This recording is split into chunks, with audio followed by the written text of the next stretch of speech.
and we will look quite carefully to the legislative proposals and, of course, regarding some items which will come. So the day of confidence, not the Liberation Day, it's the day of confidence today.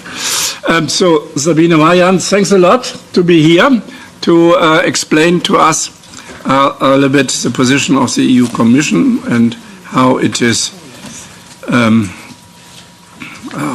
working on. And it was also quite interesting to see you discussing this item quite recently and making clear how the Commission is acting. And of course, you were present in Termbury as well.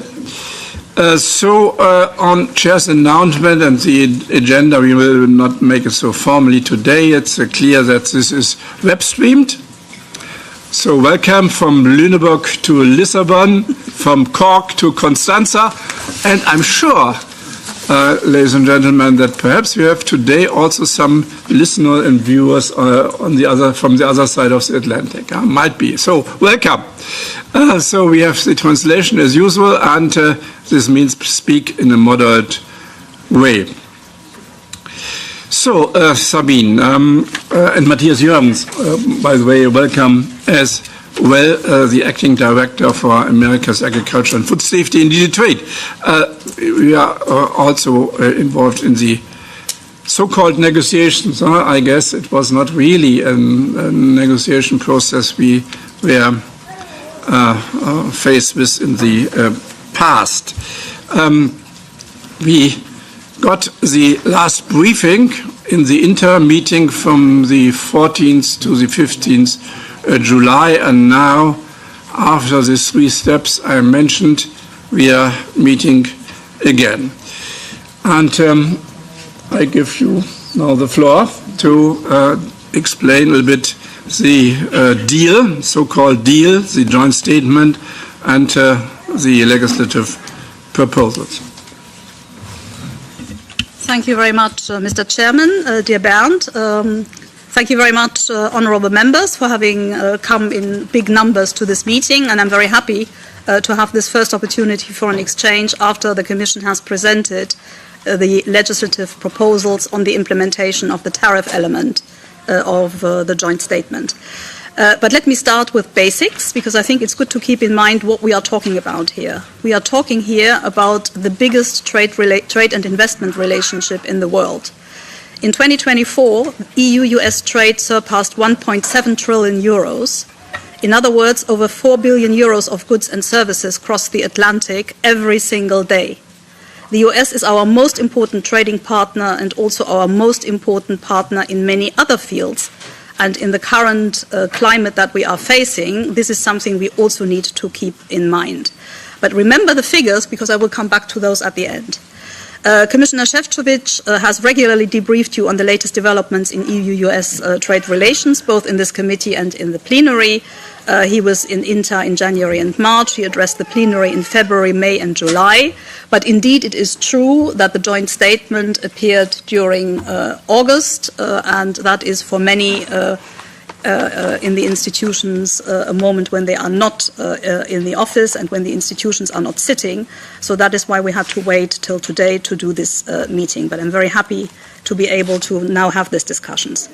Now, we all know that trade relations with the United States have been volatile over the past few months, and here we needed to take action. The situation we faced was highly damaging for our economic and trade interests. What we needed most was to restore some degree of stability and predictability for our citizens and businesses in order to protect jobs and firms in the EU that rely on trade with the US, and to reduce the risks posed by uncertainty. And the political agreement, which was concluded between President von der Leyen and President Trump at the end of July, brings this measure of predictability, and it opens the door to strategic collaboration with the US. At a time when unity and partnership are more important than ever across the Atlantic and across the entire spectrum of our transatlantic relationship, This delivers confidence and predictability, so I join you in saying it's a day of confidence, while strengthening the broader transatlantic bond. So let me look at the outcome as it was of our discussions as it was set out in the joint statement, which was issued on the 21st of August. So this establishes the key parameters for our trade and investment relationship going forward.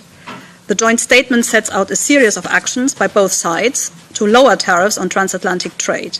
With this, we have achieved immediate clarity about the tariffs our exports face on the US market, while ensuring that they retain a competitive position and that transatlantic supply chains can continue to function.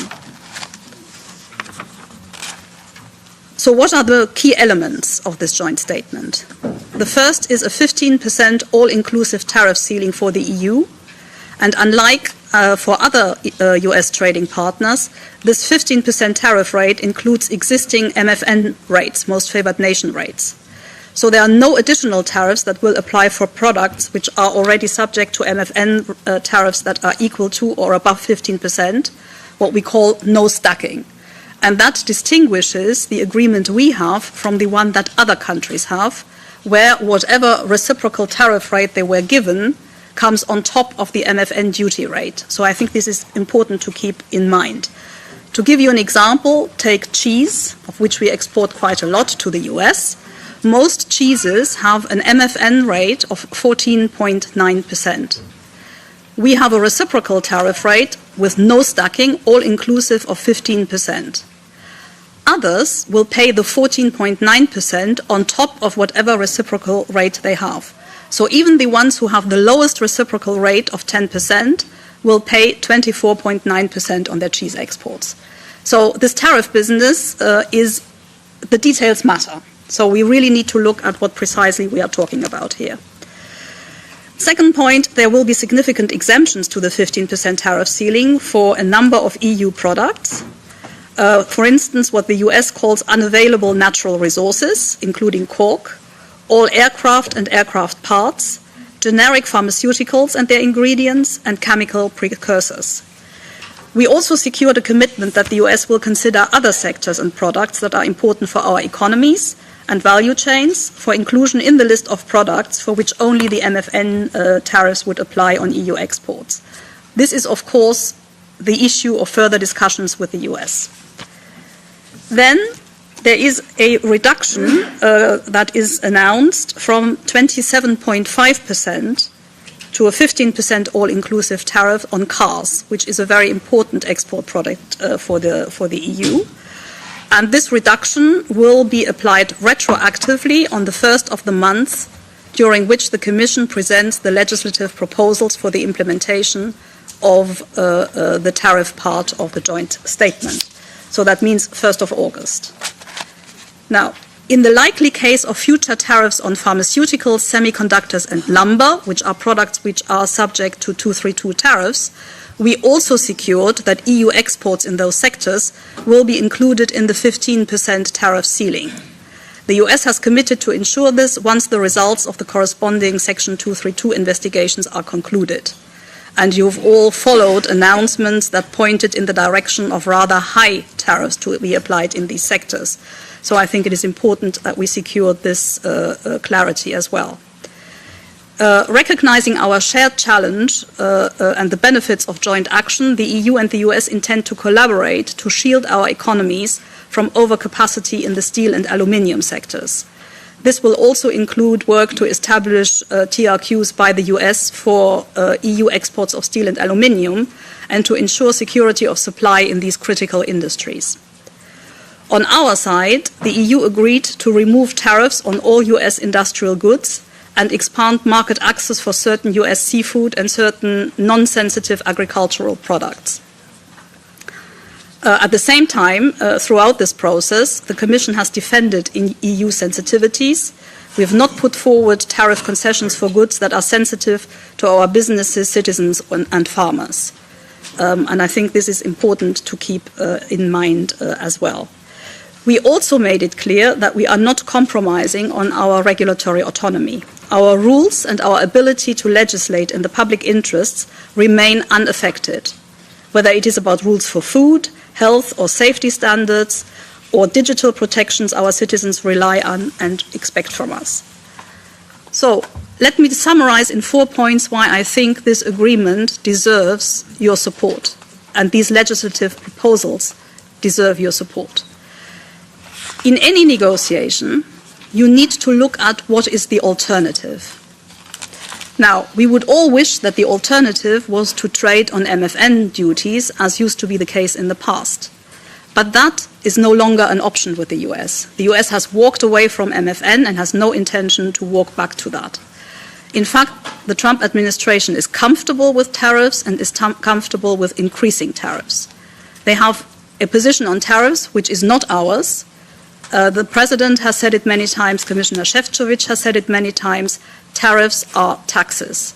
So the US has decided to tax its citizens and its businesses more, whereas the EU has decided to reduce these taxes on our businesses and on our citizens. So I think that is also something to keep in mind. So you always need to know what is the alternative. And in this case, the alternative would have been a 30% tariff on EU exports, as was announced in a letter by President Trump. And as the actions vis-à-vis other trading partners show, the Trump administration does not hesitate to apply such high tariffs. Under these circumstances, and that's my third point, this is the best deal available. It secures access to the US market. And that is why I ask you to keep in mind the figures that I mentioned in the beginning. At 15%, trade flows. And we have looked at the data for our exports in the second quarter of this year. Admittedly, we need to continue monitoring, but our exports have held firm. They have even partly increased. Why is that the case? Because the US will not be able to produce all these products, which it has now made more expensive to import. They will not be able to produce all these products themselves, so they will have to continue importing. So here, our competitiveness depends on the duty we pay, not in the abstract, but in comparison to others. And that's why I'm saying this is the best deal, because nobody else got a better deal. And as I said, 15%, our exports at 15% have held up. Why am I saying 15%? Because you will reply, but you had a reciprocal tariff of 10%. Here I come back to the issue of stacking, because 15 is the new 10, or rather 15 is the old 14.8%, because the 10% reciprocals that we paid came on top of an average MFN duty of 4.8%, which is the reason why the data for the second quarter of this year is a good indicator of how our exports will be able to keep up in a situation where we will have an all-inclusive tariff of 15%. There is one big exception to our exports holding up, and that is cars. Our car exports have really dropped during that time. And that is because they were not subjected to a 15% tariff, but to 27.5%. So there is a level, we don't know where that is. I think the US is currently testing where that is, where a tariff becomes prohibitive and trade will no longer flow. But with the 15% all-inclusive, that is not where we are. So the fourth reason I think this is a deal worth supporting is that it creates a platform for engagement. I said we have created a measure of predictability and stability, but we also know that policymaking in the US is in full swing. So it is very important that we have secured a platform from which we can engage in order to build on this agreement and in order to come to a situation where we can continue to enhance bilateral trade and investment with our most important partner, and that we come to a point where we can also use this agreement as a platform to discuss all the issues which are of relevance in the transatlantic relationship, which cannot be reduced to its trade in goods dimension. So I really wanted to summarize this. Now, why have we put forward these proposals? I already referred to the fact that we have this problem in the car sector. That's why it was important that we came still in August with this proposal, so we secure the retroactive lowering of the tariffs for the 1st of August. We are waiting for this to happen any moment. The US has already taken several steps to implement on its end. On 31st of July, they issued an executive order confirming the first step in the implementation of the joint statement, which was the introduction of the all-inclusive 15% tariff on imports of goods from the EU. As of 1st September, the US applies only MFN tariffs to EU exports of products agreed to be exempted from the 15% tariff ceiling.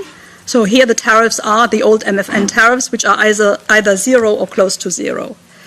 And it is important that we on our side also honor this commitment. So these two proposals are about implementing, as I said, the tariff deal. Now, what does this tariff deal mean? We are indeed eliminating tariffs on all US industrial goods that enter the EU, and we will provide preferential market access for certain US seafood and non-sensitive agricultural goods.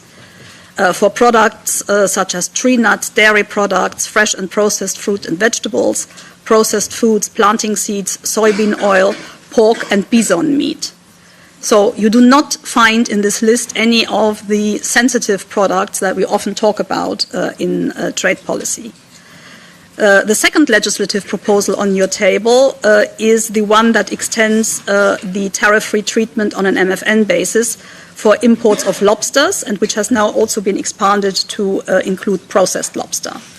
So we are ready to come to you, probably starting with the monitoring group, but happy to come back at any time to Inter to explain in detail how we constructed the tariff rate quotas and why we assess that liberalizing the 33% of industrial goods exports of the US that were still subject to relatively low tariffs on our side is not a high price to pay for what we have gotten in return.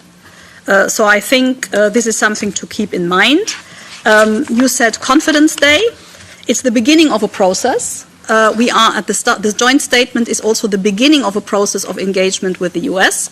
There are still many issues to discuss, and Commissioner Šefčovič is in permanent contact with his counterparts in order to make sure that what we agreed is delivered, but also in order to move the discussions forward where we have not yet been able to get to results.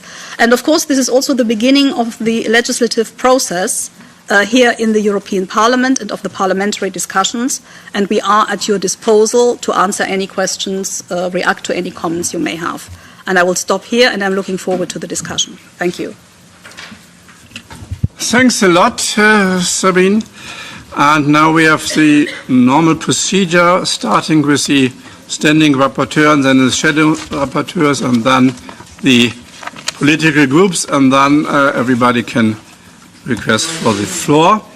And as you know, I'm the standing rapporteur for the trade relation with the United States, and therefore I will take first the floor. I mean, I'm not sure that you just using a lipstick and make a bad deal to a good deal. We have really to look into the details and look if this is really satisfying the economic interest and the interest of the people in the European Union. And therefore, I'm really proud that the European Parliament is looking now into this deal, because there was no mandate. This was, at the end of the day, the decision by the Commission.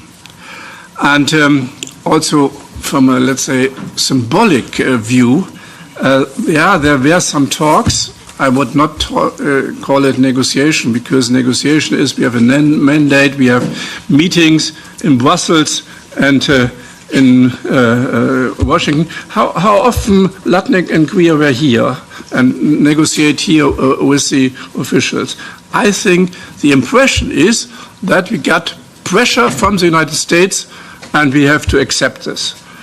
And regarding the argumentation, Sabine, I don't think this argumentability is real. And you can see 2 weeks after this so-called deal, there was an extension on products covering or containing steel and aluminium, 407 products, windmills, motorcycles, pumps, that they are now not under this 15%, they are under steel and aluminium tariffs.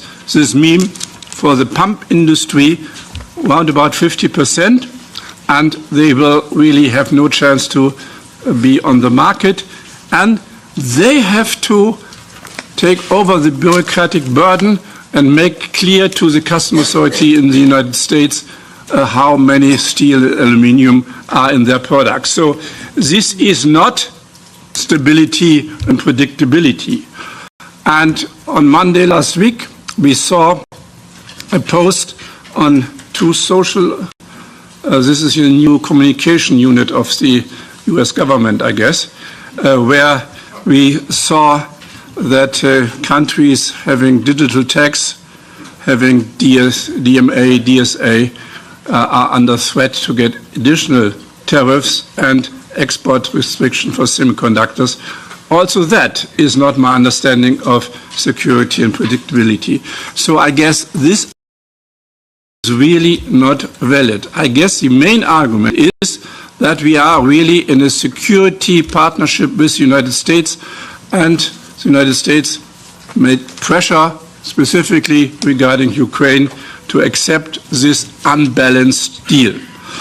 And in my understanding now, the duty is, so the so-called deal is there, we can't change it. Of course, a lot of us would have a different strategy, different tactic, we had our countermeasures ready, and so on, so on.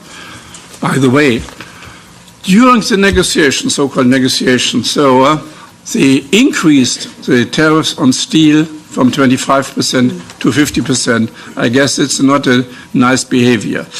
Therefore, I would say this was the right time to establish our countermeasure. But this is history, this is the past. Now we have to look how to go ahead. And of course, we are looking to this legislative proposal. And the question is, Sabine, what doing with products where the United States are really putting them under the 50% of steel and aluminium? Should we really bring pumps from the United States, motorcycles from the United States, and 400 other products to zero, knowing that our products are not covered by the 15%, but much higher? I don't think so. That is the right way. And this links also to the question of 50% steel and aluminium in general. My understanding of the so-called deal was that there is a process to reduce this unjustified 50% in steel and aluminium. And I see at the moment no steps. Perhaps you can give me a hint where the steps are for getting this on a right track. There was also a big difference between the communication of the Commission and the joint statement. And regarding the legislative proposal, my proposal would be also, shouldn't be there a sunset clause? Because nobody knows exactly what will happen in the United States, and how we can review our position if there are developments which are going in a different direction. So there is nothing on that in the proposal. And in general, I looked, because tariff policy is also linked to the WTO, and I looked into the proposal, but I didn't find WTO once in the text. So this is clear an undermining of our commitments to the WTO. And if you are really honest and saying this is the start of the negotiation with the United States for a comprehensive agreement, then of course I think there should be some elements mentioned that this is really an honest argumentation. And looking to the tariff policy of the United States, I can't really see at the moment that there's a willingness to have such a comprehensive agreement. So it is really complicated now going to Geneva in September and explain to our partners that we are still defending the WTO and having a so-called agreement which is really undermining this MFF and policy as well.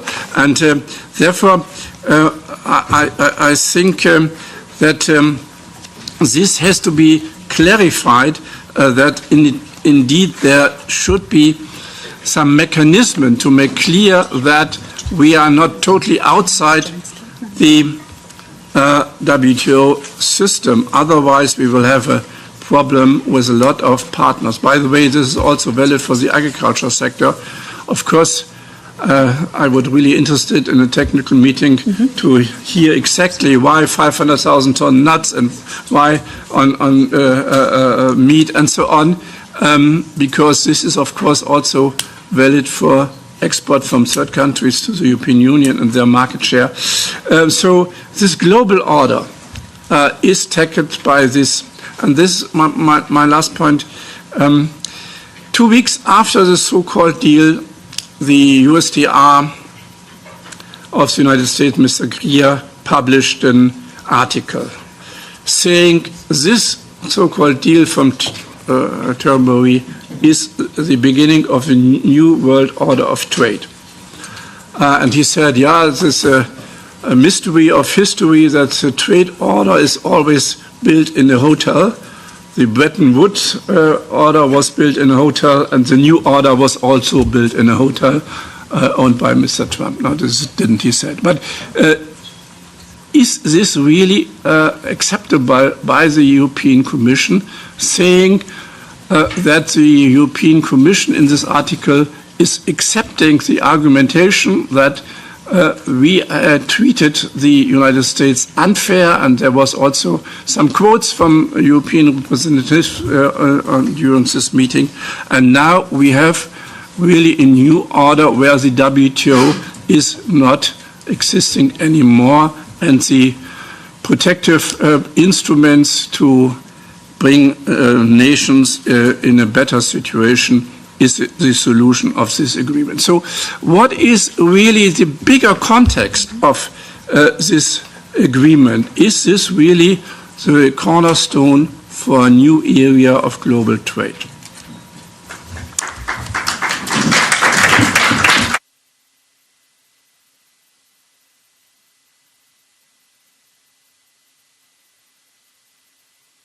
Now I give the floor to the shadow rapporteurs, and the first is Seljana, 2.5 minutes. Yeah, vielen Dank, dear Bernd Lange, our chairman. Madam Weyand, I welcome this deal as a sign of renewed transatlantic cooperation and as a foundation for more predictable and stable trade relations. Our businesses need long-term stability and certainty to plan, invest, and grow. This is on a positive note, especially when we are seeing what is going on in Shanghai at the moment, and that new global order, maybe reply to the question, is already being outlined when all those who have not made a deal are getting together, and we don't want to see Europe in that company. We want to see Europe in transatlantic relations. We want to see Europe doing a business with transatlantic friends. But also we need some sort of certainty and transparency from the part of the Commission on the further procedures for what is now left to us. And how are you going to convince member states, and how are you going to convince different groups in this parliament on the necessities and on the procedures that Commission now should request from the Parliament? So can you give us some clarity what Commission intends to do in the next months in this fine-tuning? What is the state of play on having support from a member states after this deal at the present moment. So because we as a parliamentarians, we need this information as well. And we are receiving many complaints from certain industries that they were not taken into account. So what was the criteria to take this triage, I would call it as a word term, to those who will survive and those who will die in this trade endeavor? So can you clarify to us the response? How did you, on which basis you selected certain industries and certain left behind? And is there any hope for them to have some certainty for their businesses? So these are my practical questions, but I think that you should have been there before, you should have been there first, but at least you made it, at least we have some certainty, unlike some other countries in the world. Thank you.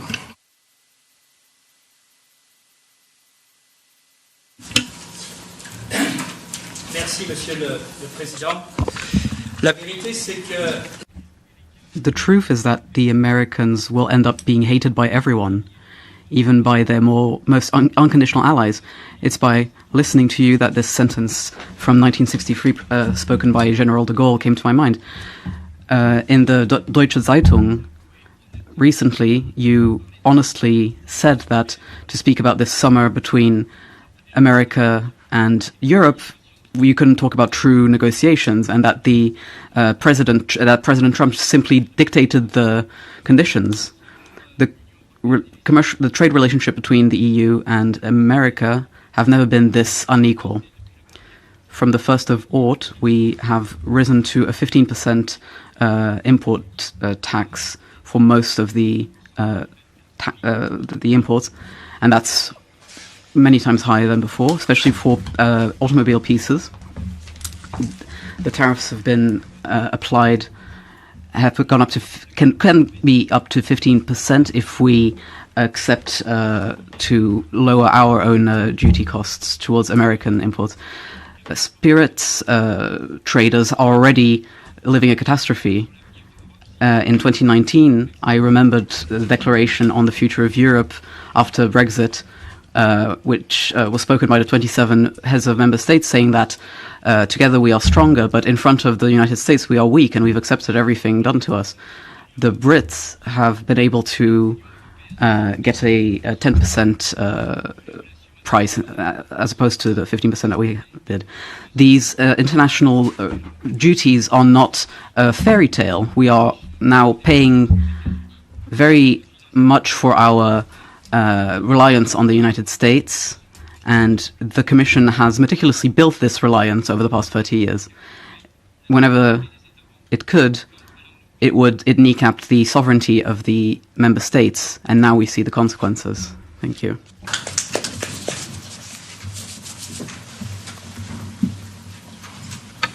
Sorry, was a translation. Well, thank you, Chair. From the ECR group, we really welcome the end of the prolonged uncertainty in the EU-U.S. trade relations, but as Chair said, we have to be honest. This deal raises more questions than it answers. And first, this is not legally binding agreement, at least not yet. It's political statement, vague, flexible, and lacking enforceability. And yet it's already having a real-time consequences for European businesses. Call it a glitch.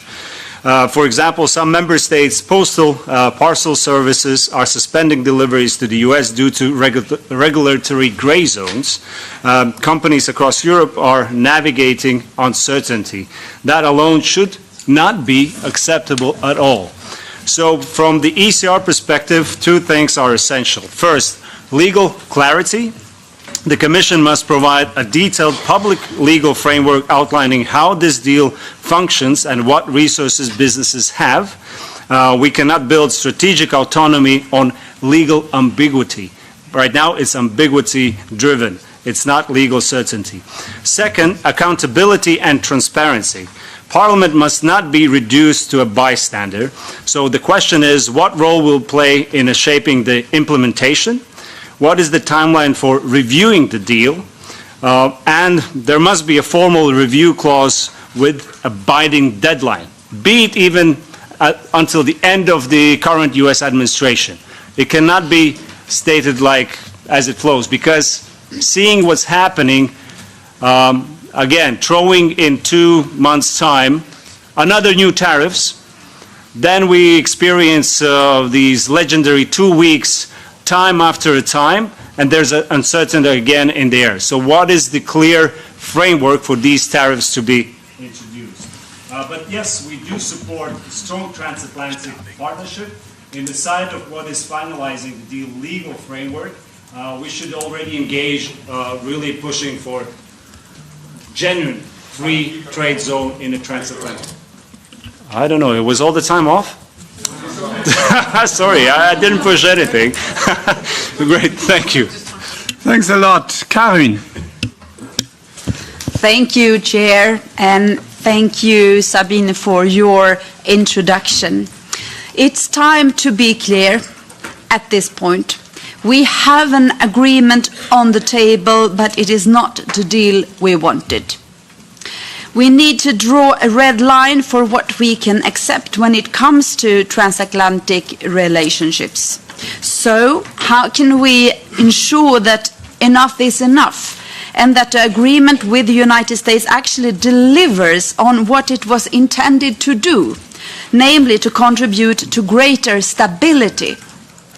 The news from yesterday that the European Commission pulled back a fine for Google over the misuse of its powerful position in the online advertisement market is very worrying. It is another concession from the EU, or can we expect more? We can't have a situation where Donald Trump dictates the rule for the biggest tech companies operating in Europe. How we shall protect our children from addictive use and endless scrolling is up to us to decide, not someone in the White House. This is something we have to stand up for and be very clear in the upcoming days and years. Thank you so much. Thanks a lot. Anna. Thank you. First of all, let me start by saying the Commission had a very extremely difficult job, and I completely understand that it was an immense difficult task. And I want to underline again, I think everyone understands it, but probably not everyone, that this was caused by a right-wing Trumpist. And so it's a little bit funny that also the right wing here is criticizing the deal. It's their brother in mind. And of course, it was also not so easy with the member states having all different interests, with all the industries having different interests. Having said this, I would also say that I had hoped for really a European moment. You know, I was talking to my constituency, sometimes very Eurosceptical in the spring. I was saying, this is why we need the European Union. This is why we have the European Union, because now we are the only ones who can really, you know, keep up with Trump, who can not be under full submission. And this is what I had hoped for. And when I look at the outcome, I have to say, like my colleagues, it is not what we had actually expected, what we had hoped for. The deal is quite bad. It's imbalanced, not only when it comes to the different tariff lines, but also when it comes to increasing our dependencies. I mean, one of the lessons learned that we have from these negotiations is that we're too dependent on the US. That's why we are in this mess. But then, you know, increasing the dependencies with fossil fuel imports, with semiconductor imports, by the US is probably exactly the wrong way to go. I several times had asked in this committee, on the record, the Commission, if our own laws are a red line, and the Commission confirmed it's a red line. Nevertheless, there are provisions in the joint declaration that touch upon our regulatory autonomy, on even laws that we're just discussing in this Parliament, preempting the outcome, or a law that has not even come to the Parliament and saying, okay, we don't need a network fee. I don't like a network fee as a Green, but saying already now that we will never have it without having a proper democratic discussion in this Parliament is highly problematic, I would say. And like Bernd Lange said, I mean, I think the big promise of this deal is, of course, stability. But looking what Trump has done so far, again, weeks or days after the deal has been announced and signed and so on, announcing new tariffs, expanding the steel products, makes pretty clear to me that the stability that we all hoped for also with the deal is not there. It goes against WTO rules. And of course, the question is, could we have reached a better deal? But also Bernd Lange alluded to it. I think, if we had been a little bit stronger as European Union with countermeasures, with starting a digital tax, and so on, using the anti-coercion instrument, I'm quite sure we would have also had the chance to reach a better deal. My time is over, but again, thanks. It is a very difficult task. I completely appreciate this. Thanks, Martin. Ja, vielen Dank, Herr Vorsitzender. Thank you very much, Chair. My voice is going to be slightly more critical than those of previous speakers looking at this deal. Now, the explanations that you've provided, Ms. Weyand, are very weak, saying that you want to ensure stability when really stability depends on the mood of who's in the White House. No, to say that lobster can be imported tariff-free into the EU is also not much of a consolation for us. Now, here in this committee, we often talk about this, but let me just say one thing. Currently, we are in a situation where we want to ensure that on both sides of the Atlantic, that the GDP is maintained, and yet we're going to see that it's going down. Consumers are going to see higher prices, industry is going to suffer, and jobs are going to be lost. And this is a fact on both sides of the Atlantic. It's completely independent of whatever best possible solution, as you say, we might be able to come up with. We have to think about the inequalities in customs duties. Colleagues have already spoken on this at length. But we also need to think about the 750 billion euros that are meant to be spent on fracking gas and American oil. So what does this mean? It means for our economic and social and environmental transformation, what does it mean for the climate and the environment in Europe? It's an absolute disaster. Think about the 600 billion euros going from Europe and being invested in the U.S. We'd be better off spending them here in the EU. There are so many places where investment is required here in the Union, and yet this money is probably going to end up going to the military-industrial complex in the U.S. It's a disaster. What about the digital European internal market, which apparently will continue to be in the hands of big tech from the United States? And they're making pressure on this. It shows that we're absolutely helpless. Really, we are selling ourselves out here on the EU policy side. You could say that the Commission has worked without a mandate and simply capitulated in the face of the White House. This affects the EU's reputation globally, because we see just how weak our position is. It damages our partners as well, those who stood up against this authoritarian trade policy, with responding with stronger instruments. And it also damages the rules-based trade landscape. So my question to you is, what do you think can be done in order to make it better in future, knowing that the U.S. is only interested in making the deal even worse? Thank you. Mr. Weyand is the chair of the delegation U.S. European Union. Brando, 2 minutes. Thank you, Chair. As chair of the delegation for relations with the United States, I want to stress how much we value transatlantic cooperation. But cooperation must be reciprocal, fair and balanced. The current deal with the United States seems to fall short. It may be called a trade deal, but it's really not free trade, as it risks exposing European workers, producers and consumers while giving US disproportionate advantages. Director General, thanks for coming here and for this difficult work. I have several specific questions.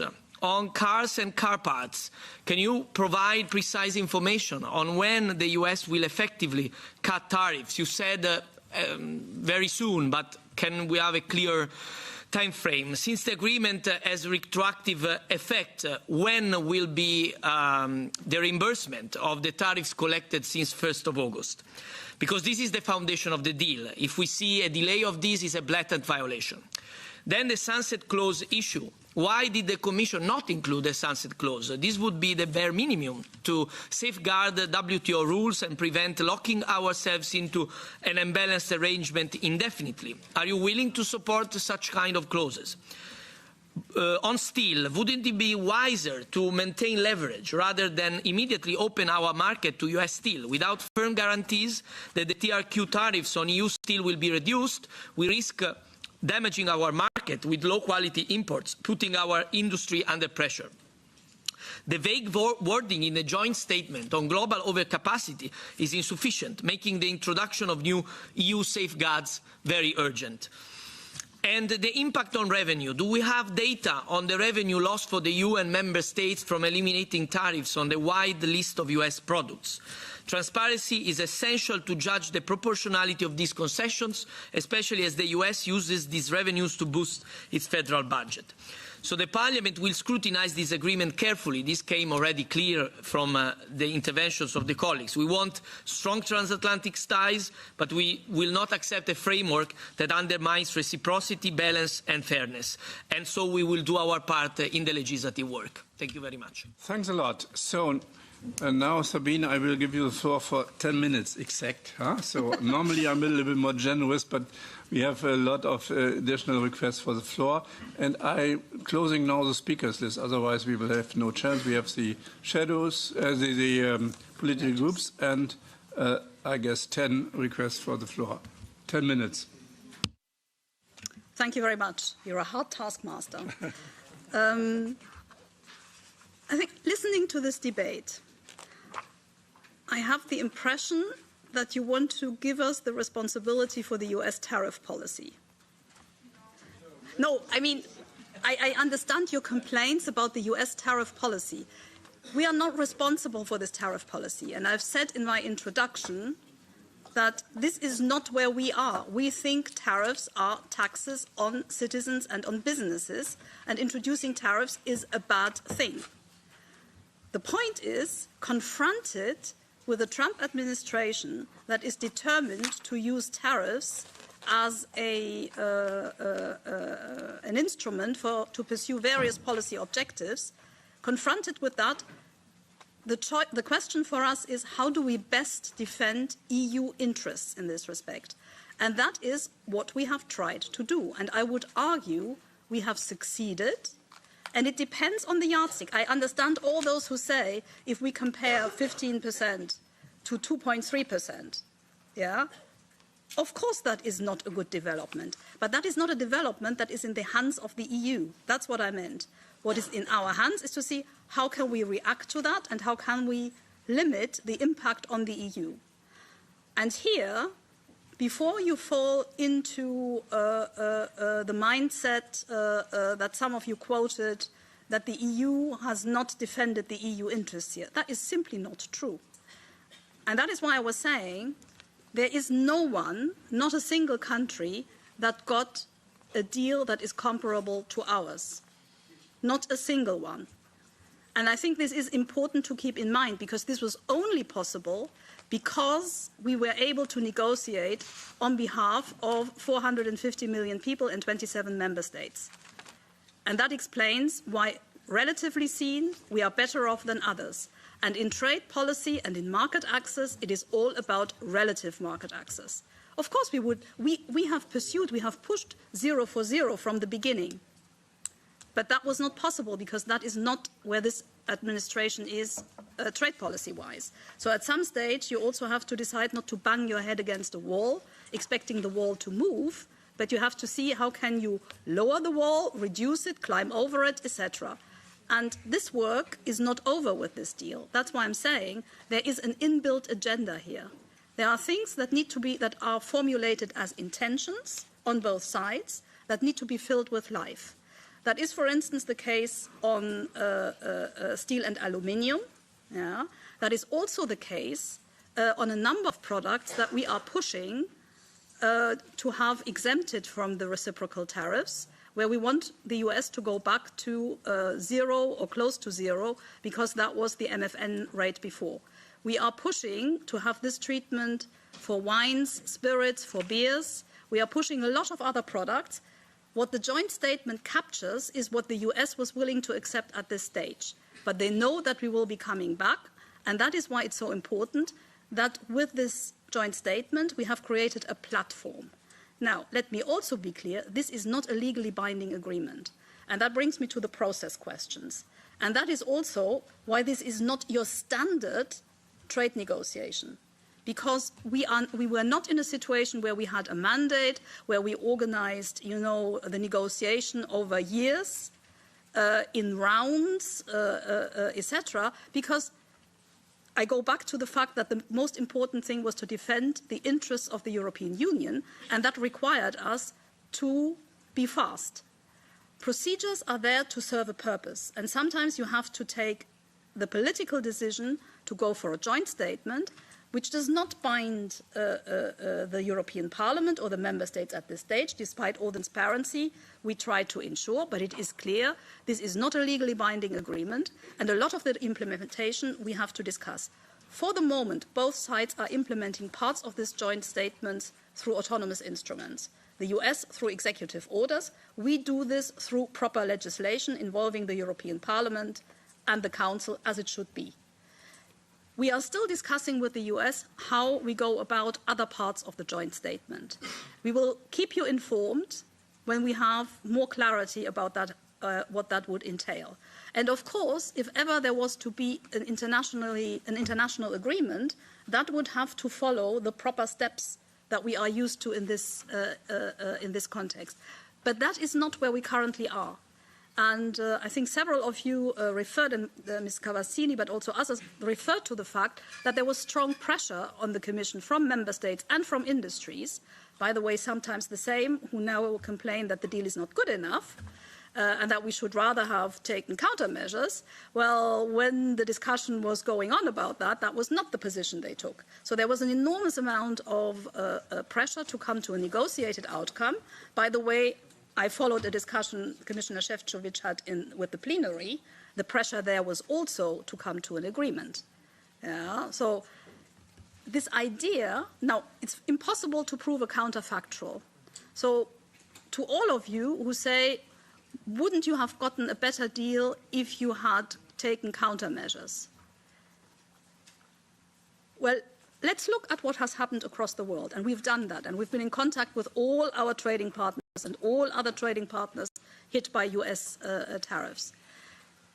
There is, whether they have retaliated or not, the tariffs were introduced, and they are not in a better position. Those who have retaliated, which are not many, they are actually in a worse position than we are. So from that point of view, I would argue, but as I said, we can't go back in time and try an alternative and then compare. But I mean, in the situation in which we are, it is a fact that we got the best deal that anyone got. Are we happy? Did we shout victory from the rooftops? No. But we think we did the best in order to defend EU interests. And that is borne out by what we are seeing in terms of the trade flows. As I said, the second quarter has a tariff level, with the exception of cars, that is comparable to what we will see as an outcome of the deal. But I can tell you that if the 27 had negotiated individually, the result would have been quite different, because we see that in the outcome for others. Now, in terms of how did we do all this, I think we really need to have a proper technical discussion where we explain how we designed the tariff rate quotas. There was one question about what is the tariff revenue forgone. That is in the around 4.7 billion euros. Which has to be seen against the overall volume of US exports of 360 billion euros. So that is a little bit more than 1%. So I think we have to put that in comparison. Let's also keep in mind already 67% of industrial exports from the US already entered the EU tariff-free beforehand. So I think we also need to put these questions in context. You're getting nervous? I still have 2 minutes. So in terms of... So sensitive. Yeah, well, I watch your body language. Now, the real question is, the bigger picture about this. And questions about a global order, are we in a new global order? No, we are in a state of global disorder. And Mrs. Zovko has indicated some elements of that. And I'm afraid we are in a situation where the old order is gone and it will not come back, and where we have the task as Europe to design a new order. Which also means that we have to manage our relationship with our biggest partner, not just in trade, but also on other issues. But this is not the whole world. If you look at trade, the US accounts for what, 20% of our trade? There's 80% we are doing with other people. And it's these others we need to focus on. And that is why we are coming forward today with the proposals on Mercosur and Mexico. Like-minded partners who care like us about a rules-based order. Because I say the old order is gone. That doesn't mean that we want to go for a Hobbesian world where might is right. No, but we need to accept that we need to construct a new order. The contribution to rules-based trade in the foreseeable immediate future will come from bilateral agreements. Our bilateral agreements shore up the basic tenets of the WTO. That is where the link is. And of course we will continue working in the WTO. But again, the future here is open plurilateralism. And that is why, in addition to our bilateral agreements agenda that we are pursuing, we are also entering into a structured cooperation with the CPTPP group of WTO members who care like us about rules-based trade. And Commissioner Šefčovič is investing in this at ministerial level in the autumn. So this is the coalition that we need to build in order to recreate confidence in the multilateral trading order, strengthen the WTO and reform it. So I think there we have an enormous task ahead of us. Thanks a lot, Sabine. So now we have 1.5 minutes for each coordinator of the political groups and 1 minute for 10 other requests for the floor. Jürgen.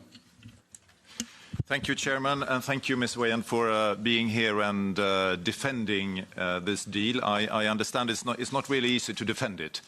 I do agree with a lot of colleagues about the criticism of the joint statement. I think it is unbalanced. I don't really like it. But I also appreciate the fact that the Commission has done what it could in this situation. And I think we are facing a very hard task as parliamentarians, actually. Because either first of all, we are not voting on the joint statement. It's important to say. We are voting on the legislative proposals, eliminating or reducing the tariffs. And of course, we have to scrutinize all the details, but I think on a general level, I think we can support that. Because what is also clear from the joint statement is that this is the first step of a process. And if you vote down these legislative process, then you are asking to continue to negotiate from a situation where you have escalated the situation. I think we should rather continue to de-escalate the situation and then continue to negotiate. I think that is the smarter way. That is how we protect European businesses and citizens in this time of disorder. But let me come to my questions, Mr. Chairman. I have two. First of all, the WTO compatibility. I doubt that this deal is compatible with WTO. We had the question, Ms. Weyand, before. I think we need an answer. It's hard to do it orally, I understand that, but maybe we have to deep dive in this question. And this ties into my second question, which it says that this is the first step of the process. What is the next step? When is the next step? And how does that ties in to the WTO compatibility? Thank you. Thanks a lot, Jürgen. Kathleen. Thank you very much, Sabine, for being here. I think that's courageous. I'm talking today on behalf of the group, and you can take that literally, because the last 2 days we've been intensively discussing within the S&D this deal. And there was a wide consensus that we think this is not a good deal. And in the running up of this deal, we've said there are 3 important things that we, yes, do go and negotiate. You have our support, and of course, we need a compromise. We are a party that knows what a compromise is, but we need WTO compatibility and respect for international trade law. We absolutely need you not to touch on our legislation from CBAM till the digital, and we don't have any guarantee over there. Just look at what happened a few days ago, dear colleagues, on the Google issue. It doesn't give us any trust. It's not only about the legislation itself, it's about the implementation and the enforcement of the legislation. And thirdly, it needs to be a fair deal. Okay, a compromise, but it should not harm our economy. And it does. And I think there our chair, but also our rapporteur, and also from the S&D group, made that crystal clear. We will not rubber stamp this deal, not on the 2 legislative proposals in front of us, but it's also connected to the other issues. If you look to a fair deal, we are asking for so long yet that there is more initiative from the Commission in defending our industries and defending the workers in these industries, especially when it comes to the 50% and the steel and aluminium. Second very important point, and then I finish, Chair, because we will have lengthy debates on all these issues, is about WTO compatibility. What annoys me a little bit in your answer, Sabine, is that, no, trust me, we had the best deal. I don't care about the best deal compared to Canada or the UK or Japan. We should be partners in this deal, and we should have teamed up much earlier than we do today. And that is the task of the Commission, that is team up with all those countries who think alike on international law and on democracy. Thanks a lot. Niklas Bay.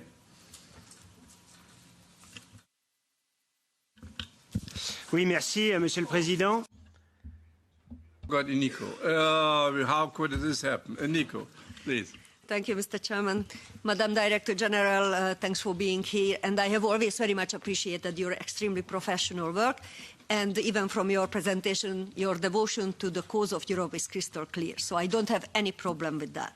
But I do have a serious problem with the President of the Commission who made this deal, and that the Commission is not represented here today at political level. Madam von der Leyen is delegating the political responsibility to you, which is unheard and unacceptable. And now I will switch to my mother tongue. Tisztelt képviselőtársaim, július 28-a Európa megaláztatásának napjaként vonul be a történet. It really is shameful for Europe to see what's happening. The Commission really actually ended up applauding the whole affair. You wouldn't normally be happy about these sorts of things. So we can see now that in the 6th year of the von der Leyen Commission that Europe has been weakened and can be pressured. Apparently, von der Leyen finds Ukraine more important than the EU and its citizens, and it's been said that it's not a question of trade, it's a question of security and Ukraine in this deal. And as you yourself said, this was a political package so that we could continue to help our Eastern partners. And that is what the Vice President of the Commission sold. Apparently, we're just going to sell out to the United States. And we saw that this left coalition did not bear fruit, and that ideology is being brought into economic and trade policy. As a result, we're no longer competitive. This sort of trade partner is not going to take these sorts of matters into account, and we see what's happened. This is something that you're trying to sell as a success on the political level, but it's not.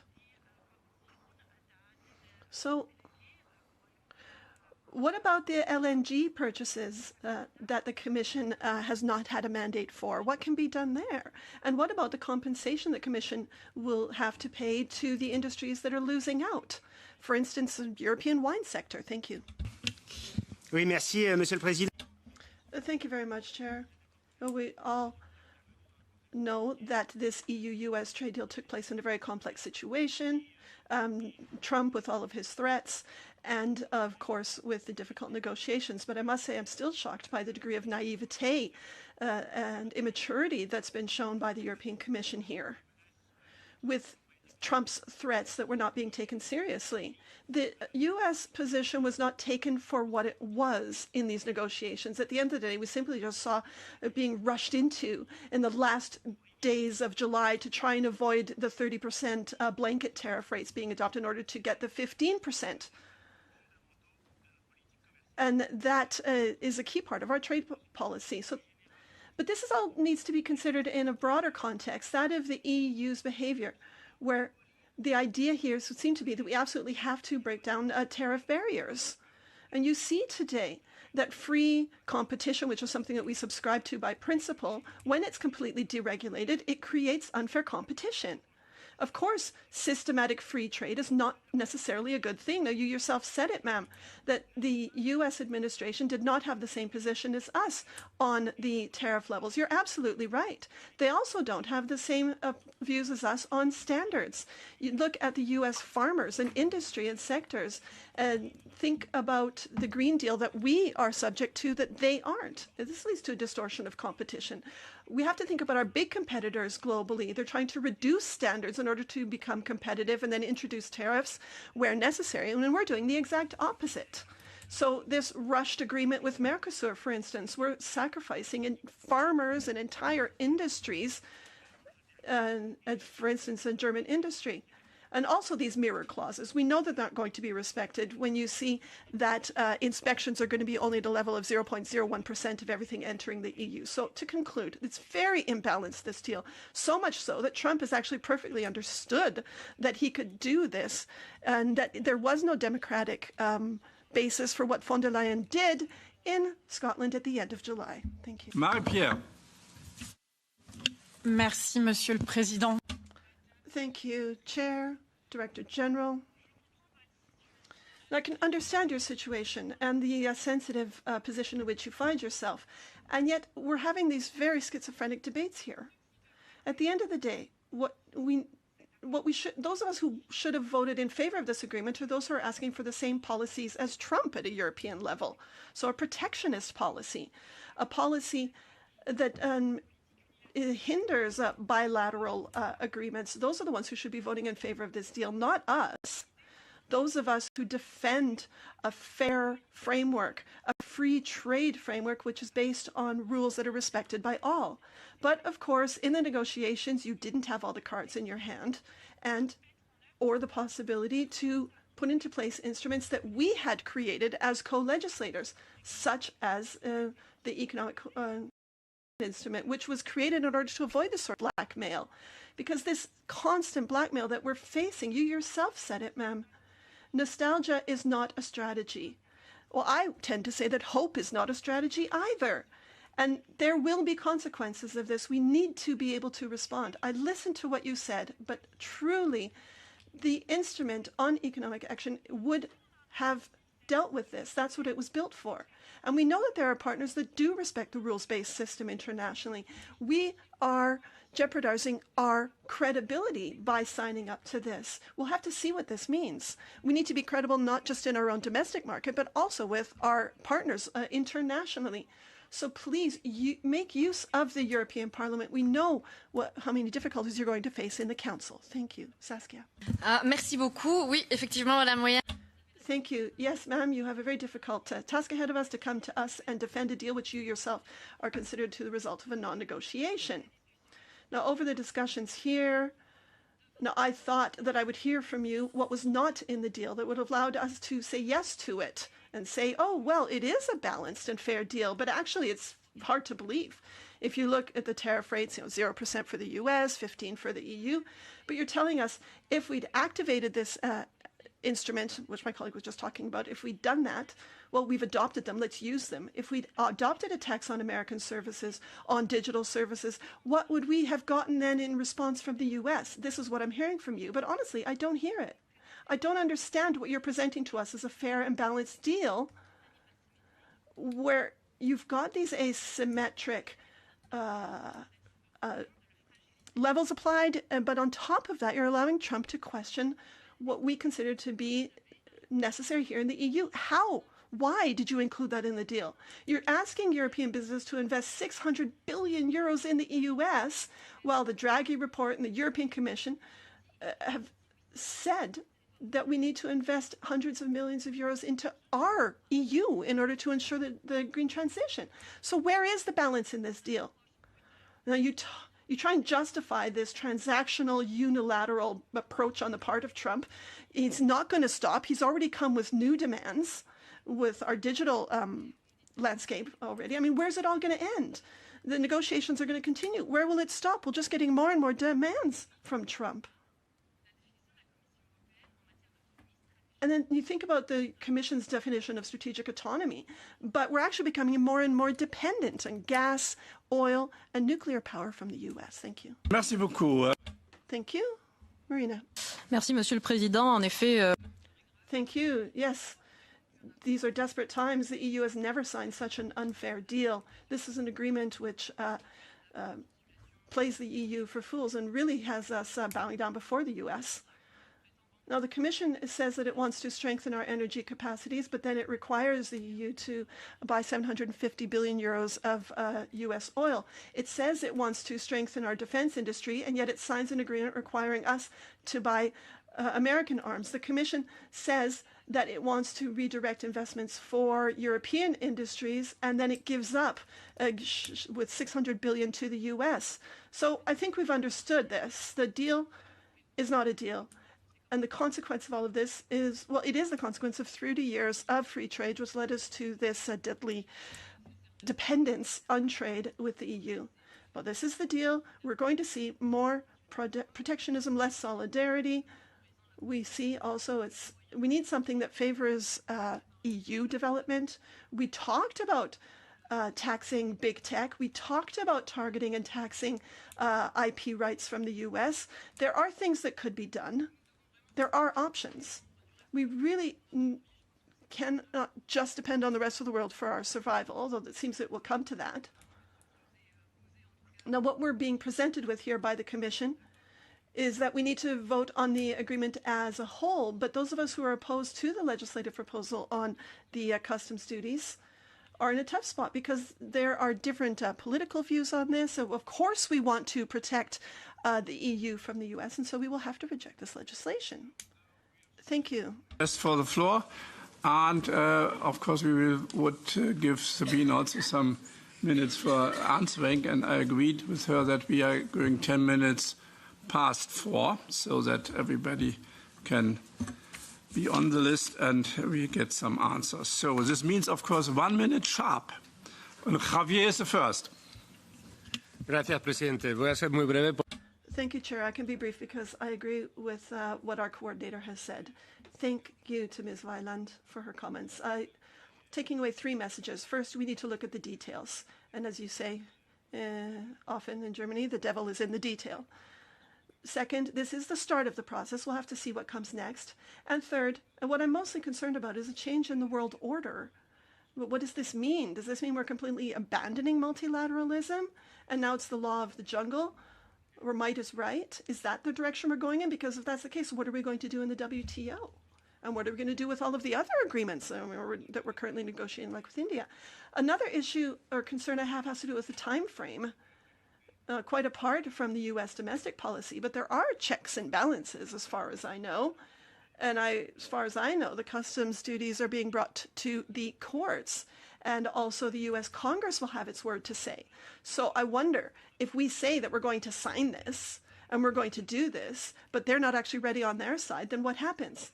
And then finally, who's going to be presenting this, a legislative proposal that we can then send back to you? It's a gray area. Who from the Commission is actually going to be presenting this so that the European Parliament can play the role? Thank you. Julio? Thank you. Thank you very much, Chairman, and thank you, Sabine, Weyand, thank you, Director General, for your participation. Thank you, DG Trade, because work done in such volatile times, I think it's not, I'm sure it's not an easy work. Volatility and uncertainty are bad for companies, are bad for people, are bad for our economy. So I welcome the deal, as it brings some relative stability and it brings some relative competitiveness advantage. Of course, we are debating the deal, but as our coordinator said for the EPP, I think we have to bear in mind that we will not vote on this deal. We are having other submissions that we will have to scrutinize and vote, but not the deal, because the deal is something else. It's a political deal, and I think it's no shame on this. It's a situation, and we have to see. Two questions. Everybody says, and Commissioner Šefčovič has also said that it's a first step.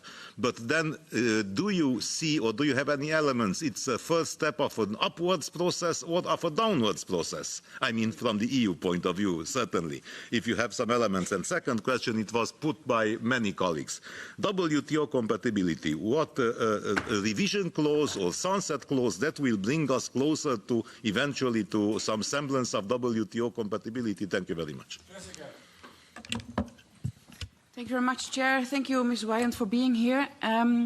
The fact that no one got a better deal doesn't make it a good deal, because 15% is very high. But under the circumstances, necessary, because nobody benefits from a trade war. But I do have some questions, because what we have not discussed today is what will happen with the deal if the decision by the U.S. Court of Appeals for the Federal Circuit, who decided the deal is illegal, is upheld by the U.S. Supreme Court. Could you elaborate on that, please? And this deal is also not a good deal for agriculture.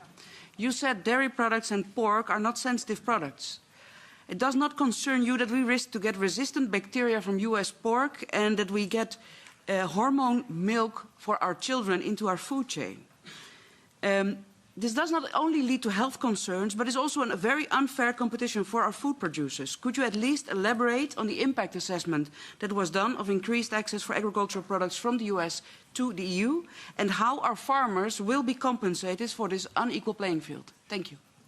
Thanks a lot. Christoph.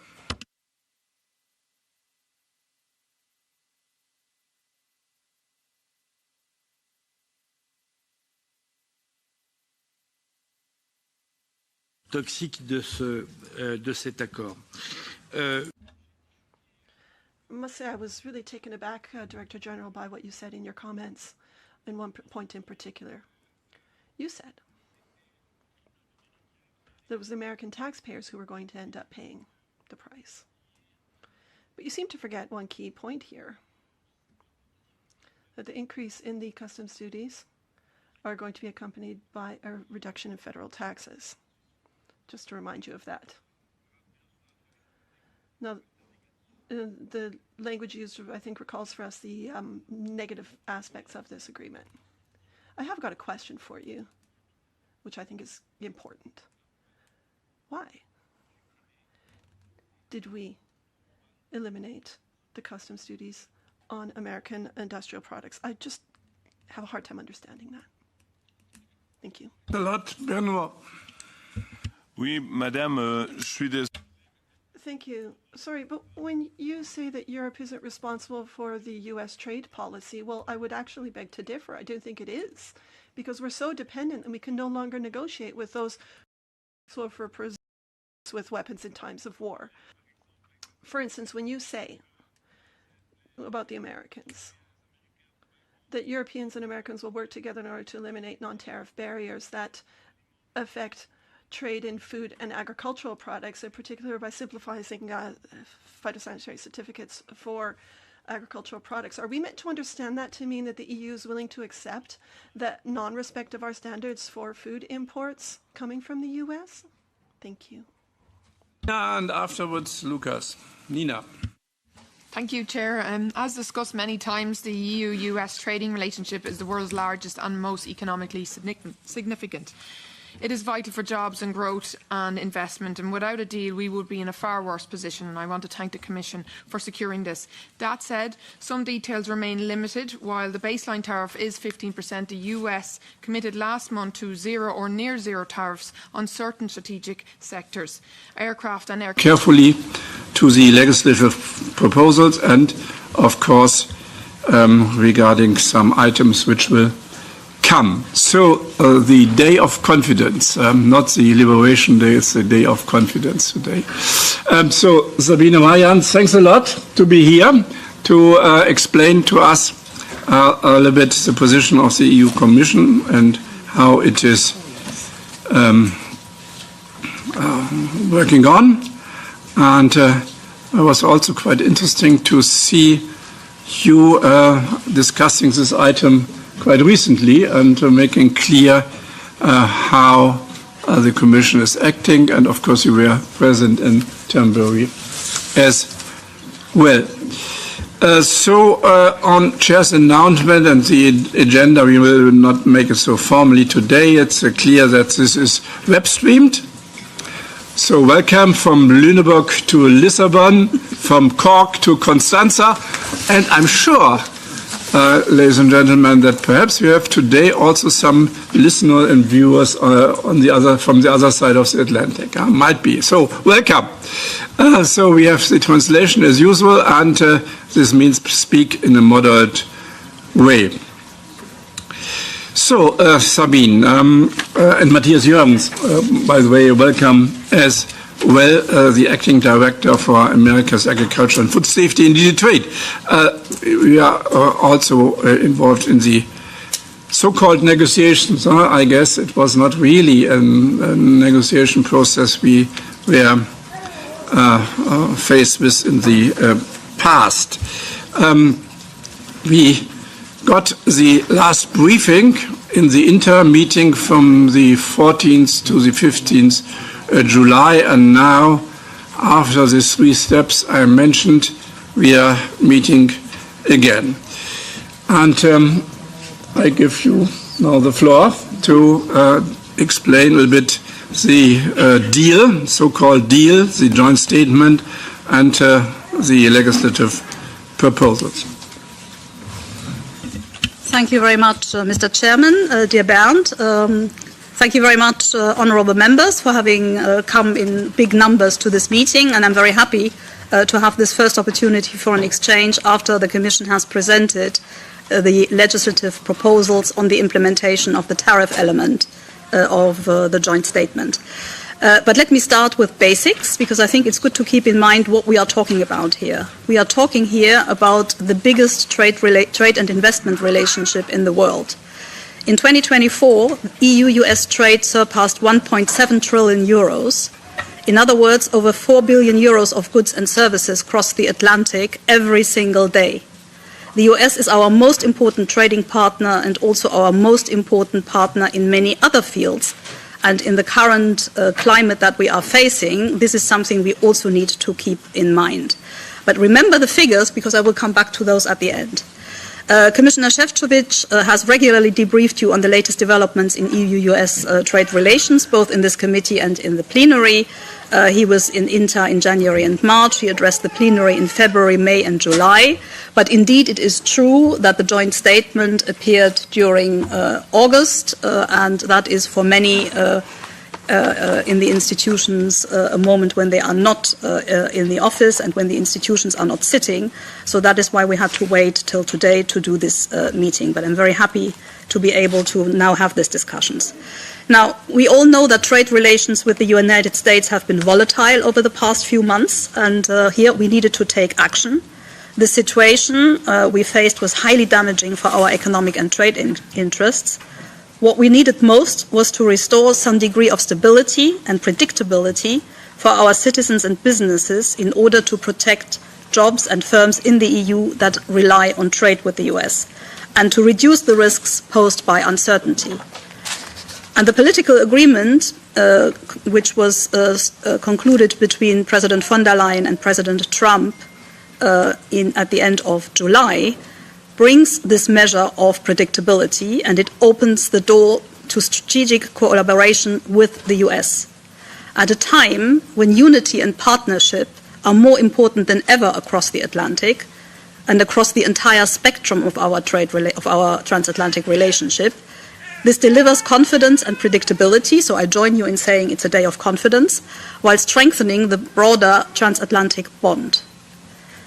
So let me look at the outcome as it was of our discussions as it was set out in the joint statement, which was issued on the 21st of August. So this establishes the key parameters for our trade and investment relationship going forward. The joint statement sets out a series of actions by both sides to lower tariffs on transatlantic trade. With this, we have achieved immediate clarity about the tariffs our exports face on the US market, while ensuring that they retain a competitive position and that transatlantic supply chains can continue to function. So what are the key elements of this joint statement?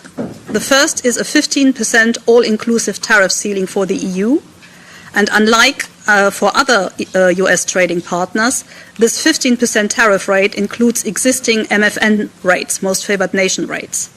So there are no additional tariffs that will apply for products which are already subject to MFN tariffs that are equal to or above 15%, what we call no stacking.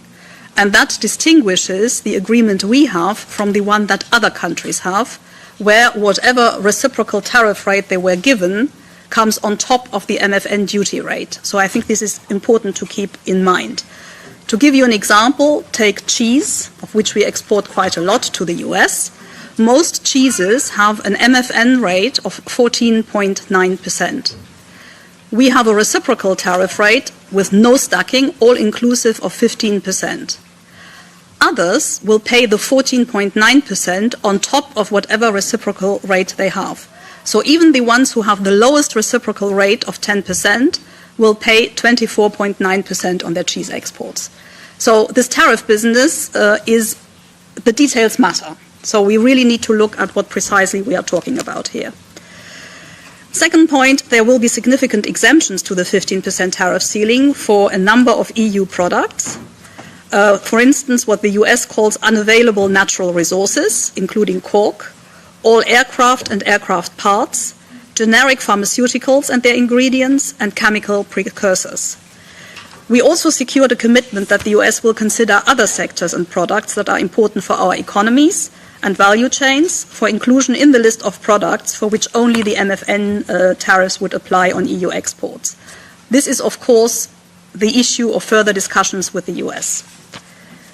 Then there is a reduction that is announced from 27.5% to a 15% all-inclusive tariff on cars, which is a very important export product for the EU. And this reduction will be applied retroactively on the first of the month during which the Commission presents the legislative proposals for the implementation of the tariff part of the joint statement. So that means 1st of August. Now, in the likely case of future tariffs on pharmaceuticals, semiconductors and lumber, which are products which are subject to 232 tariffs, we also secured that EU exports in those sectors will be included in the 15% tariff ceiling. The US has committed to ensure this once the results of the corresponding Section 232 investigations are concluded. And you've all followed announcements that pointed in the direction of rather high tariffs to be applied in these sectors. So I think it is important that we secure this clarity as well. Recognizing our shared challenge and the benefits of joint action, the EU and the US intend to collaborate to shield our economies from overcapacity in the steel and aluminium sectors. This will also include work to establish TRQs by the US for EU exports of steel and aluminium and to ensure security of supply in these critical industries. On our side, the EU agreed to remove tariffs on all US industrial goods and expand market access for certain US seafood and certain non-sensitive agricultural products. At the same time, throughout this process, the Commission has defended EU sensitivities. We have not put forward tariff concessions for goods that are sensitive to our businesses, citizens, and farmers. And I think this is important to keep in mind as well. We also made it clear that we are not compromising on our regulatory autonomy. Our rules and our ability to legislate in the public interests remain unaffected, whether it is about rules for food, health or safety standards, or digital protections our citizens rely on and expect from us. So let me summarize in 4 points why I think this agreement deserves your support, and these legislative proposals deserve your support. In any negotiation, you need to look at what is the alternative. Now, we would all wish that the alternative was to trade on MFN duties, as used to be the case in the past. But that is no longer an option with the US. The US has walked away from MFN and has no intention to walk back to that. In fact, the Trump administration is comfortable with tariffs and is comfortable with increasing tariffs. They have a position on tariffs which is not ours. The President has said it many times, Commissioner Šefčovič has said it many times, tariffs are taxes. So the US has decided to tax its citizens and its businesses more, whereas the EU has decided to reduce these taxes on our businesses and on our citizens. So I think that is also something to keep in mind. So you always need to know what is the alternative. And in this case, the alternative would have been a 30% tariff on EU exports, as was announced. Nobody is trading with the US on WTO terms because they have walked away from them. So nobody is doing that. Now, what we are doing here is, in tariff terms, a preferential treatment. Every preferential treatment is a derogation from WTO MFN rules, every one of them, which is the reason why, in order to make this compatible, you would have to cover substantially all trade. We are doing that on our side. The US is not doing it on their side, but we will be working on that. But we have to accept that, at least for a certain period, this is not fully in line with Article 24 of the GATT. But that doesn't mean that we are giving up on the WTO. But I said we should also not underestimate how difficult it is, and we've seen that in recent years, how difficult it is to actually reform the WTO. And it's not just the US that is calling into question the respect of WTO rules. Some are doing it in letter and some are doing it in spirit. So we have a hard task ahead of us, and we need to work with partners. We need to create alliances inside the WTO in order to move forward on a rules-based system that is fit for the 21st century. We should not underestimate that task, but we should also not be distracted from that task by having a live and trade conflict that that risks spiraling out of control with our biggest trading partner. So this deal also liberates us to work on the 80%, as I said. And that is what we are doing with bilateral deals. That is what we are doing with the CPTPP. So we are working on these issues. Yeah? But this is not something that will happen from one day to the next. So I think we have to live with this reality and then try to change it with others over time. Now, then there was a question, why is there no sunset clause? Now, I wanted to draw your attention to what is in the agreement, and that is an explicit possibility for the EU to suspend the agreement, or actually the implementation of the tariff reductions in whole or in part for a variety of reasons. And these reasons include non-compliance and undermining of objectives of joint statement, undermining access of EU operators to the US market, or other disruptions of trade and investment relationship, or the threat of such actions. We have also introduced a safeguard clause if there would be harmful import surges that would risk a serious injury on the EU market and to EU industry. Yeah. And also in case of change of objective circumstances that existed at the time the joint statement was issued. That is a relatively broad category, and I think you can imagine what this might include as well.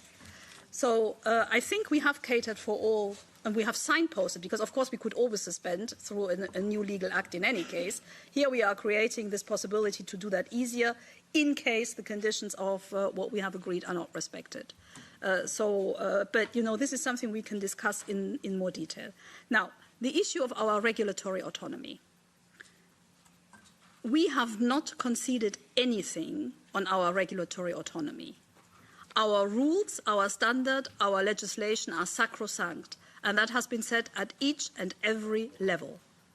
So we are not compromising on SPS standards on pork. And yes, we are aware that there are SPS issues which prevent the US from exporting pork to the EU, which is the reason why they've not been able to use their WTO quota. We will not change our standards. Now, insisting on our standards and the respect of our rules for anything that enters the EU, insisting on our right to regulate for digital, for health, for environment, for everything, does not prevent us to cooperate on administrative facilitation to show that you respect the other side's rules. And that is exactly what we have written. But it doesn't go further than that. Yeah? And this is something where we will have to come back, work and see whether this actually works and how we would implement it. So, but this is not in front of you today. But let me be crystal clear, we are not compromising on our laws, regulations, standards or their applications. This remains in the hands of the EU. And this was never, ever called into question by anyone from the EU side. At every level, we have been crystal clear about that, and we will continue to be crystal clear about that. Then, what else did I have?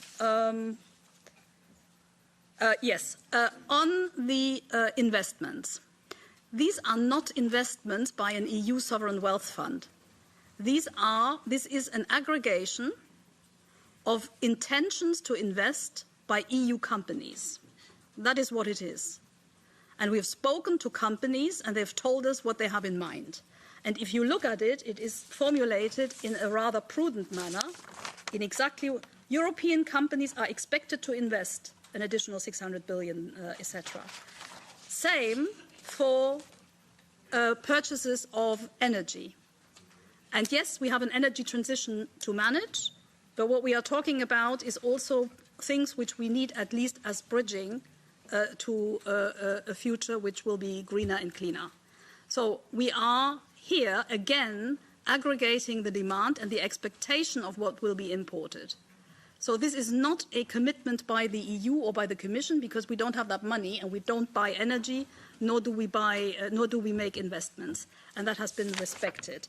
And shout if there's something I really haven't answered. I tried to cover everything, but there were lots of points here.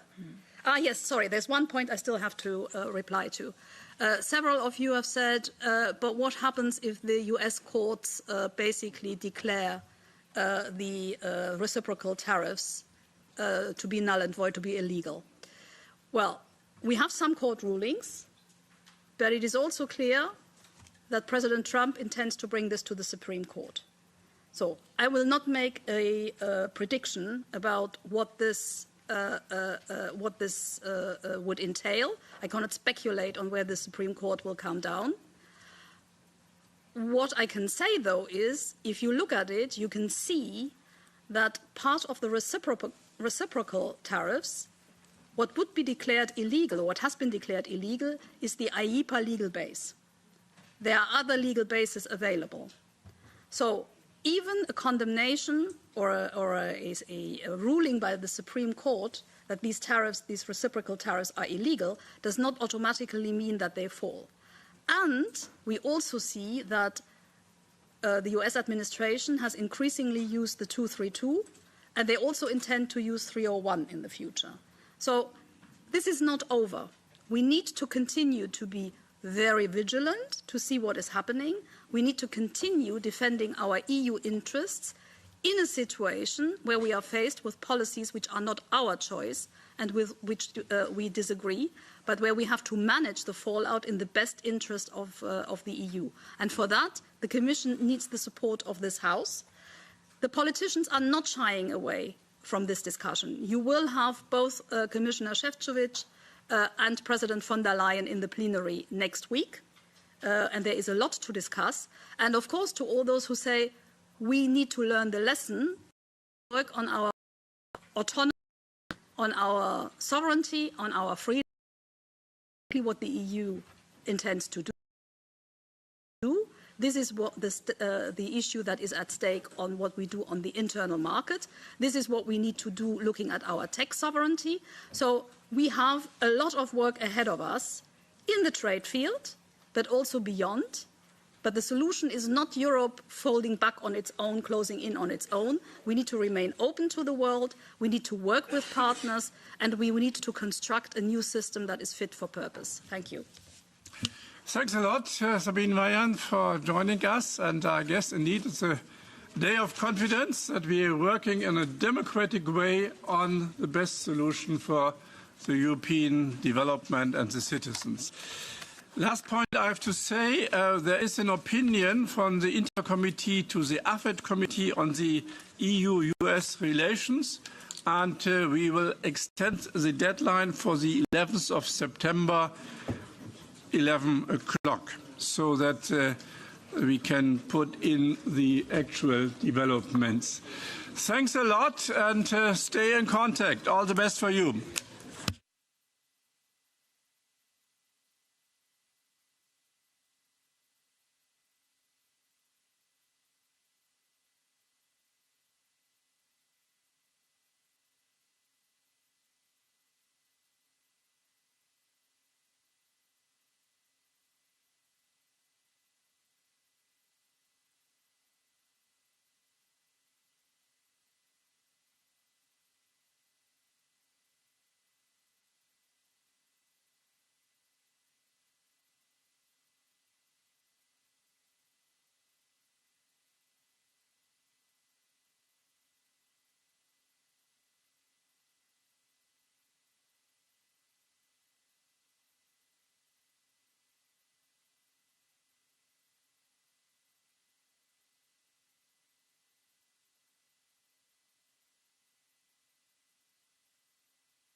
the new order was also built in a hotel owned by Mr. Trump. Now, this didn't he said. But is this really acceptable by the European Commission, saying that the European Commission in this article is accepting the argumentation that we treated the United States unfair, and there was also some quotes from European representatives during this meeting, and now we have really a new order where the WTO is not existing anymore, and the protective instruments to bring nations in a better situation is the solution of this agreement. So what is really the bigger context of this agreement? Is this really the cornerstone for a new area of global trade?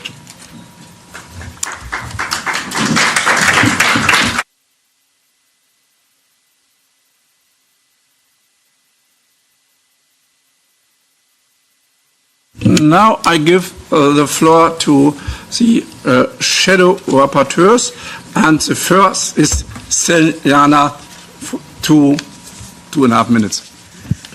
Yeah, vielen Dank, dear Bernd Lange, our chairman.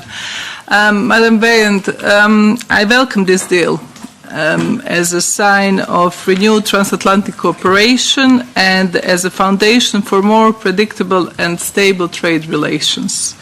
Our businesses need long-term stability and certainty to plan, invest and grow.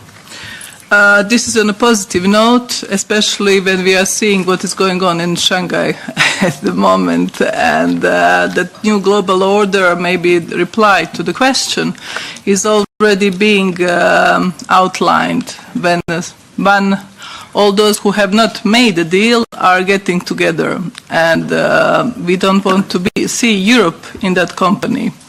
We want to see Europe in transatlantic relations. We want to see Europe doing a business with transatlantic friends. But also we need some sort of certainty and transparency from the part of the Commission on the further procedures for what is now left to us. And how are you going to convince member states